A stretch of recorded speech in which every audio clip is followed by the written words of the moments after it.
Tu as peut-être déjà dépensé 2000, 5000, voire 10 000 euros cette année en vacances, en resto, en abonnement ou en outils pro. Mais ce que personne ne t'a dit, c'est que tu aurais pu en déduire une grande partie légalement, sans faire de montage obscur, sans avoir besoin d'un expert comptable à 300 euros de l'heure, juste en comprenant une règle que 90% des entrepreneurs découvrent trop tard, parce qu'aujourd'hui, je vais te montrer comment certains entrepreneurs arrivent à tout faire passer en frais de société et c'est 100% légal. La vraie question, c'est pas est-ce qu'on peut le faire, c'est plutôt pourquoi toi, tu le fais pas encore. Alors dans cette vidéo, on va voir comment fonctionnent les frais de société, quelles dépenses tu peux faire passer, comment éviter les erreurs les plus fréquentes et surtout comment penser comme un vrai entrepreneur même si tu débutes. C'est pas une vidéo théorique, c'est du concret basé sur des exemples réels que tu peux appliquer dès ta prochaine facture. On commence. C'est quoi les frais de société et pourquoi c'est une arme ultra puissante?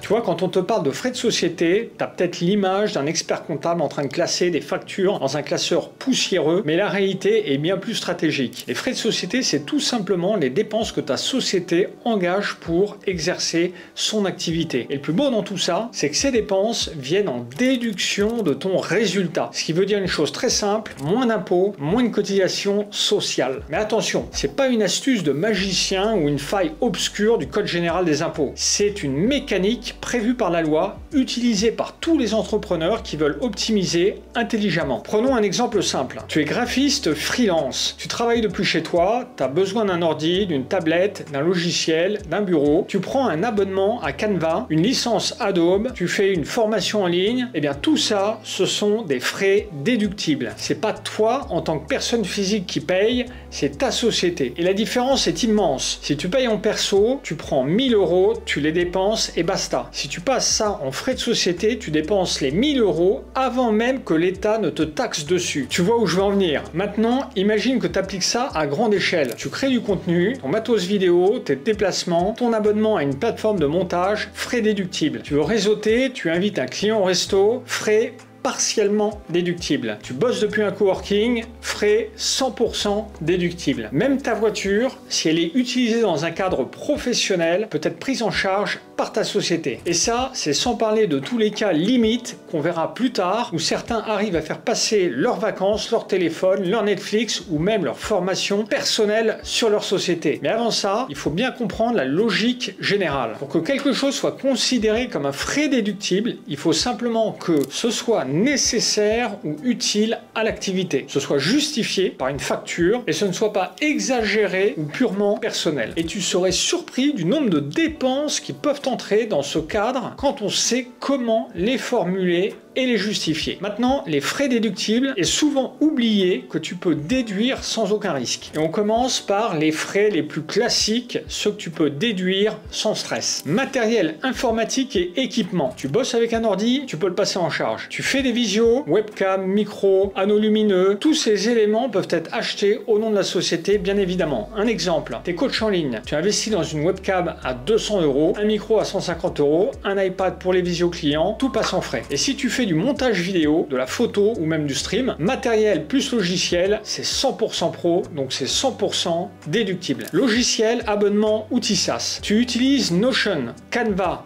Adobe, Stripe, ChatGPT, QuickBooks, Zoom, tous ces outils sont des charges que ta société peut prendre à sa charge. Et tu sais quoi? Même Spotify ou Netflix peuvent passer dans certains cas. On en parlera dans la prochaine partie. Téléphone et forfait mobile. Tu utilises ton téléphone pour ton activité. Tu fais des appels clients, tu postes sur Insta, tu filmes du contenu, tu gères ton business. Tu peux acheter ton téléphone via la société, déduire tout ou partie de ton forfait mobile, bien évidemment. La règle ici, c'est la proportion d'utilisation pro perso. Mais si tu peux justifier que ton téléphone est principalement un outil de travail, alors la société peut te le payer. Et bien évidemment, si tu as un téléphone personnel que tu utilises pour ta vie personnelle et un téléphone pro, eh bien le pro est 100% pris en charge par ta société. Internet, coworking, loyer professionnel. Tu bosses depuis un espace de coworking, tu loues un bureau, tu déclares une pièce de chez toi comme bureau pro. Ces charges peuvent être partiellement ou totalement prises en compte par la société. Même chez toi, une quote-part du loyer ou des charges que tu payes, électricité, chauffage, box, peuvent être imputées à ton activité. Déplacement professionnel. Train, avion, Uber, essence, péage, parking, location de voiture, hôtel. Tu vas à un événement, tu rencontres un client, tu filmes un tournage à l'autre bout de la France, tout est déductible. Et encore mieux, tu peux amortir une voiture si elle est utilisée pour ton activité. C'est ce qu'on appelle une voiture de société, on y reviendra. Repas d'affaires, restaurant, café pro. Tu bosses au resto avec ton associé, tu travailles depuis un café, tu peux passer une partie de ces frais en frais professionnels. Alors non, tous tes sushis Deliveroo ne seront pas pris par l'État, mais si le repas est pro, qu'il est justifié et cohérent, c'est légalement déductible. Assurance, banque, frais juridiques. Tu as une RC Pro, une assurance matérielle,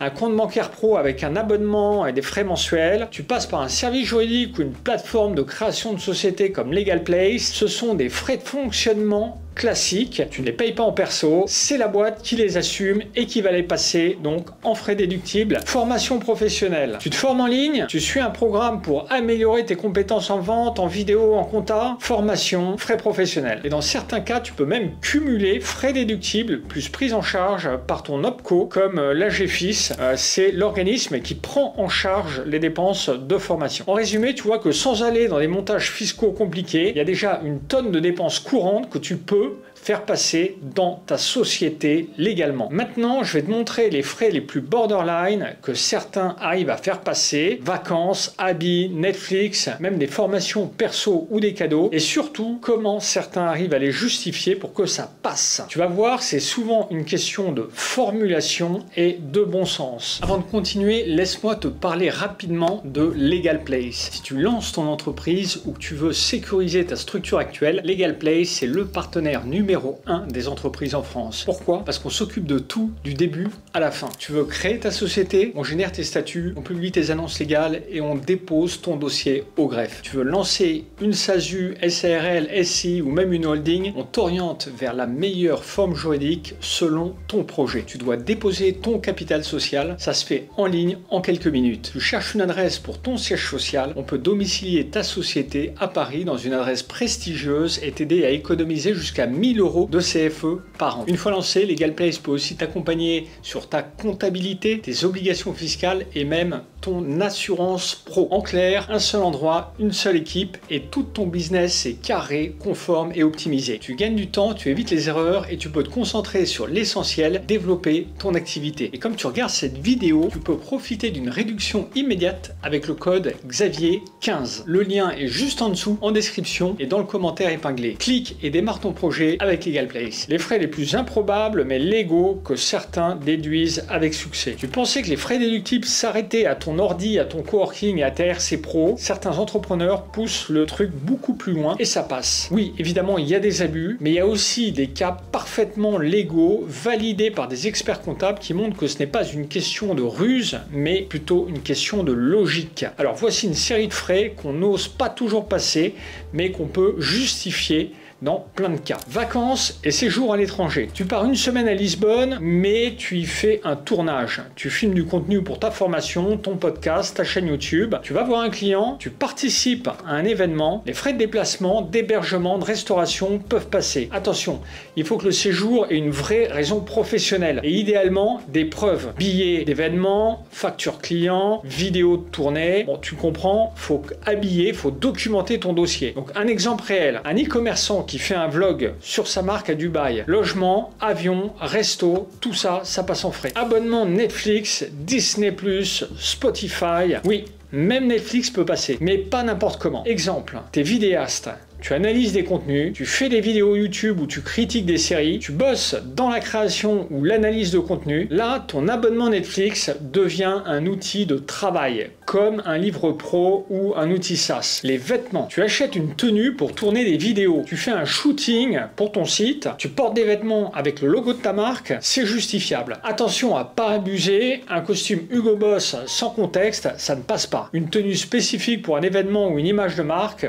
ok si c'est documenté. Décoration, mobilier, studio, fond vert. Tu installes un studio chez toi pour tourner des vidéos. Tu as besoin de décorer un lieu pour créer du contenu. Tu achètes un fond vert ou une lumière RGB pour ton ambiance de stream. C'est du matériel de production, donc c'est déductible. Les formations perso, développement, sport, yoga. Tu suis un coaching mental pour mieux gérer ton stress au travail, une formation en communication, du yoga pour entrepreneurs. Plein de formations peuvent être considérées comme pro si elles améliorent ta productivité ou ton image. Là encore, c'est une question de justification. Si tu es capable de démontrer que tu en as vraiment besoin pour ton activité professionnelle, pour développer ton business, eh bien, ça peut être déductible. Les cadeaux clients ou collaborateurs. Tu offres une bouteille de vin à un client, tu donnes un coffret à ton équipe. Les cadeaux pros sont déductibles jusqu'à un certain montant, souvent 69 € TTC par an et par bénéficiaire, à vérifier selon le cas. Astuce, fais personnaliser le cadeau, logo, nom de ta boîte, ça renforce le côté professionnel. Matériel vidéo haut de gamme, tu achètes une caméra à 2000 € pour faire des vlogs. Si c'est justifié par ton activité, créateur, formateur, infopreneur,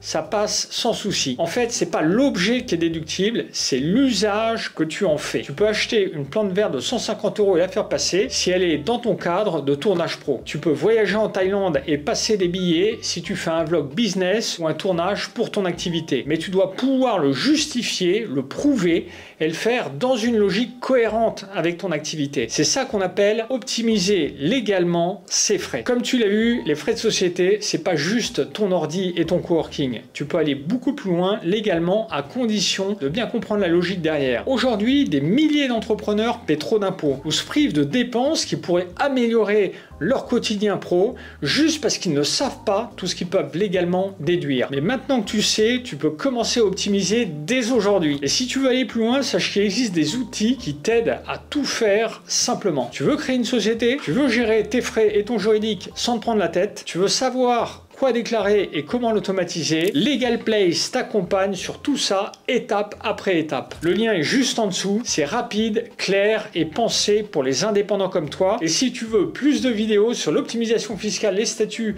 ou les astuces que personne ne t'explique, abonne-toi à la chaîne.